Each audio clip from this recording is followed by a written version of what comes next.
નમસ્કાર મિત્રો, ખેડૂત પોકેટ ચેનલમાં તમારું સ્વાગત છે। દેશ, દુનિયા અને ગુજરાતના તાજા, મોટા અને સૌથી મહત્વના સમાચાર જાણીએ તે પહેલા ચેનલમાં નવા છો તો ચેનલને જરૂરથી સબસ્ક્રાઇબ કરી લેજો।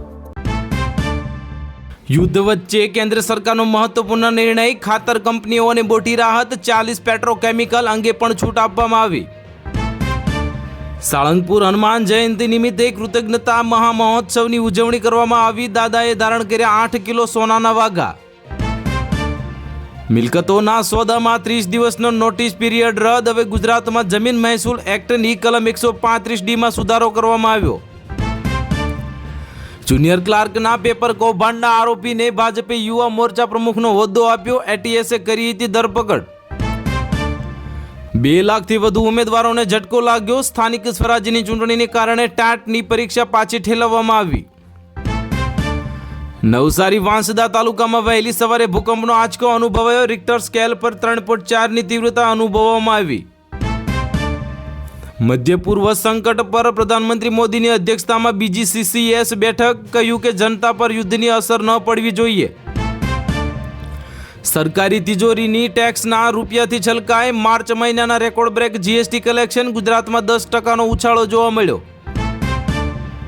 ભાજપમાં સાંસદ નિશિકાંત દુબેએ સંસદમાં ભાંગરો વાટ્યો। વિરોધ થયો તો સોશિયલ મીડિયા પર માફી માંગી લીધી। મોંઘવારીનો જોરદાર ફટકો। આજથી પેટ્રોલ અને ડીઝલના ભાવમાં વધારો ઝીંકાયો। પેટ્રોલના ભાવમાં પ્રતિ લીટર ₹11 સુધીનો વધારો થયો હતો। ડીઝલના ભાવમાં પણ ₹1.50 એટલે કે ₹1.5નો વધારો થયો। ભારતના ભાજપનો મોટો નિર્ણય। ગુજરાતમાં હવે ઉમેદવારો પસંદગી માટે નક્કી કર્યા ધોરણો। અનેક દિગ્ગજોના પત્તા કપાય તેવી શક્યતા।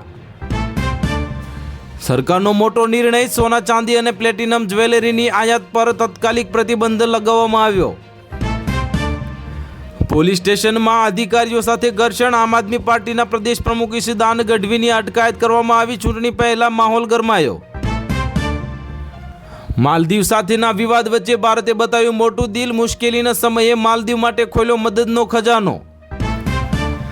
ગુજરાત સરકારે ટુકડા ધારામાં મોટો ફેરફાર કર્યો। લઘુત્તમ 10 ગુંઠાનો એક સમાન નિયમ અમલમાં આવશે। સ્થાનિક સ્વરાજ્યની ચૂંટણીની તારીખો જાહેર થતા પહેલા જ રાજકીય ક્ષેત્રે ધરતીકંપ। મોટા માથાઓના રાજીનામા। ખંભાળિયામાં ઈશુદાન ગઢવીની ધરપકડ। પોલીસની કામગીરીમાં અવરોધનો આરોપ। કેજરીવાલે ભાજપ સરકાર પર સાધ્યું નિશાન। બંગાળની ચૂંટણીને લઈને સુરતમાં રાજકીય હલચલ મચી ગઈ। 5000 બંગાળી મતદારોને મોકલવા ખાસ ટ્રેનોની તૈયારી। ગુજરાતમાં શિક્ષકોની ભરતી અંગે સૌથી મોટા સમાચાર। 11000 જગ્યાઓ પર ભરતી કરવાની સરકારની જાહેરાત। હાઈ વોલ્ટેજ ડ્રામા બાદ અડધી રાત્રે દ્વારકામાં આમ આદમી પાર્ટી નેતાઓ જામીન પર છુટકારો મુક્ત થતાં જ ભાજપ પર લગાવ્યા ગંભીર આરોપ। પાન કાર્ડને લઈને હવે નવા નિયમો અમલમાં આવ્યા। મોટા વ્યવહારો પર કડક નિયમો લાદવામાં આવશે। કેન્દ્રીય કર્મચારીઓ માટે મોટા સમાચાર સામે આવ્યા। એપ્રિલમાં થઈ શકે છે DAના વધારાની જાહેરાત। 3 મહિનાનું એરિયર પણ મળશે। 1500 કરોડના બિનખેતી કૌભાંડમાં પૂર્વ કલેક્ટર રાજેન્દ્ર પટેલે હાઈકોર્ટમાં કરી જામીન અરજી। આ મામલે તમારું શું કહેવું છે તો કમેન્ટ બોક્સમાં જરૂર કમેન્ટથી જણાવજો। IPLના ઇતિહાસમાં દિલ્હી કેપિટલ્સે રાજસ્થાન રોયલને છોડ્યું પાછળ। મુંબઈ ઇન્ડિયન્સ લિસ્ટમાં ટોપ પર। મધ્ય પૂર્વના યુદ્ધ વચ્ચે સરકારે ખાતર ઉદ્યોગની મોટી રાહત આપી। કસ્ટમ ડ્યુટી માફીનો મોટો નિર્ણય લેવાયો। ઈશુદાન ગઢવીની ધરપકડને લઈને રાજકારણ ગરમાયું। સંજય સિંહ અને આતિશીએ સરકાર પર સાધ્યું નિશાન। ચૂંટણી જીત્યા બાદ પાર્ટી બદલનાર ધારાસભ્યોને હવે પેન્શન નહીં મળે। હિમાચલ પ્રદેશ સરકારે વિધાનસભામાં બિલ રજૂ કર્યું। સામાન્ય લોકો માટે મોટો ઝટકો। અમદાવાદ સહિત શહેરોમાં ₹51 મોંઘો થયો LPG સિલિન્ડર ગેસ। બંગાળમાં કાયદો વ્યવસ્થા પડી ભાંગી। 7 અધિકારીઓને બંધક બનાવતા સુપ્રીમ કોર્ટ નારાજ થઈ। DGP પાસે માંગ્યો જવાબ। ગુજરાતમાં રસ્તાઓનું નેટવર્ક થશે વધુ મજબૂત અને સુરક્ષિત। પ્રવક્તા મંત્રી જીતુભાઈ વાઘાણીનું નિવેદન આવ્યું સામે। નકલી ડોક્ટરો પર સરકારની લાલ આંખ। મંત્રી પ્રફુલ્લ પાનસેરિયામાં આપી મોટી ચેતવણી। ડિગ્રી વિનાની પ્રેક્ટિસ હવે નહીં ચાલે। પોલીસ અને ગુંડાઓની મિલી ભગત। અરવિંદ કેજરીવાલનો CM ભૂપેન્દ્ર પટેલને પત્ર। કહ્યું અમારે તમને મળવું છે। હોર્મુઝની લગામ હવે ઈરાન ઓમાનમાં હાથમાં। અમેરિકાને આપી ચેતવણી। ભારતે કહ્યું તમારે ચિંતા કરવાની જરૂર નથી।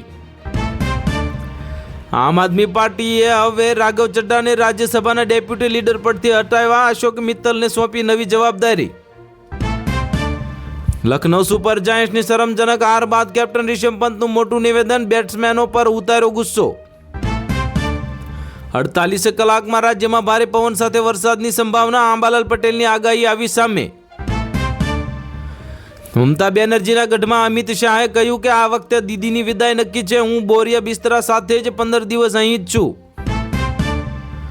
ગુજરાતમાં ટ્રિપલ રેન સિસ્ટમ સક્રિય, આગામી 4 દિવસ ભારે ગાજવીજ સાથે પવન તોફાન સાથે કમોસમી વરસાદની આગાહી.